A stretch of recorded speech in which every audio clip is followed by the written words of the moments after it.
Dito naman Diaz yung makina ng Raideron 50 na sara yung kanyang connecting rod. So napakita natin kanina yung pag-check natin ito.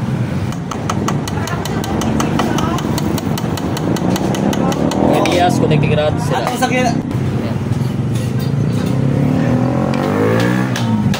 So siguro hindi ko na mapakita sa pag-assemble na lang paano natin sa pakita.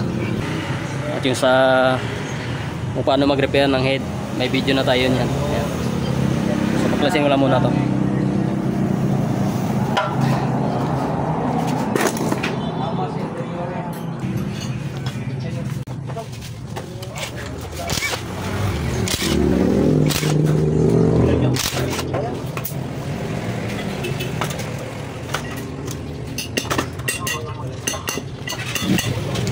Mga Diaz dito mag-voiceover lang tayo. So paklasin natin yung kanyang dito sa pag-dito side. Ayan, tanggalin natin yung mga bolt. So tanggalin natin yung magneto at yung sa kanyang timing chain. So next natin mamaya yung sa kanyang clutch side.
Next natin tatanggalin mga Diaz yung sa kanyang clutch side.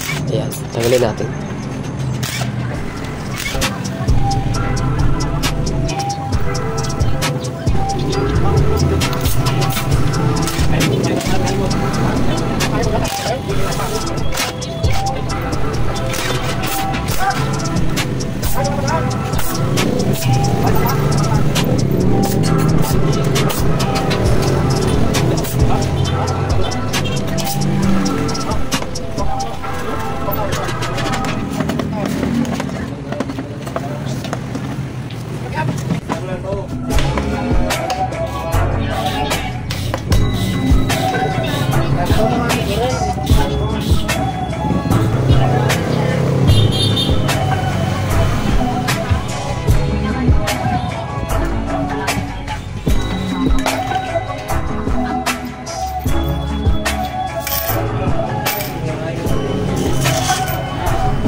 Dito sa ating clutch mga Diaz, itong tinuturo ko.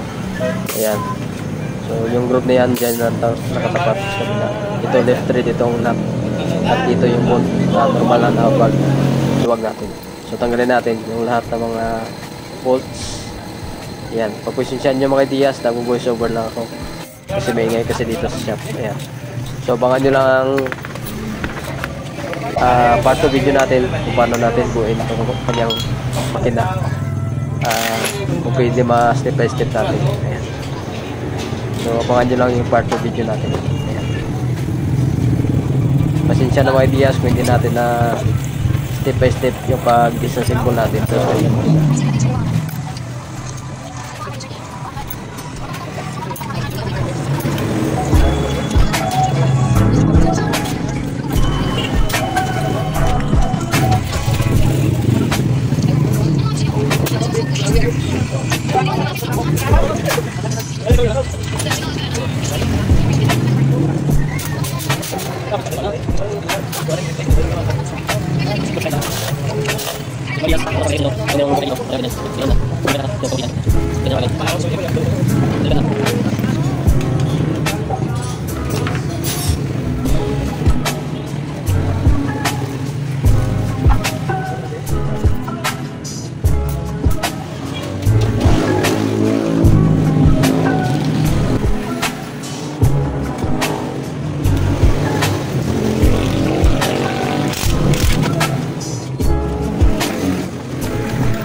So dito pala may Elias, meron silang na-epoxy dito kasi meron siyang crack dyan banda. So ano pa natin to, pabuno natin para mawala yung tagas. Yan, kita ko lang sa inyo sunod, pamatanggalan natin.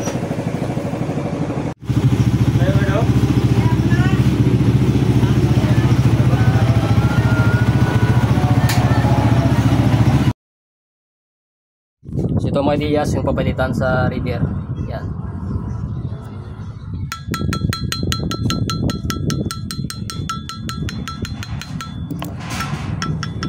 Yan, sira.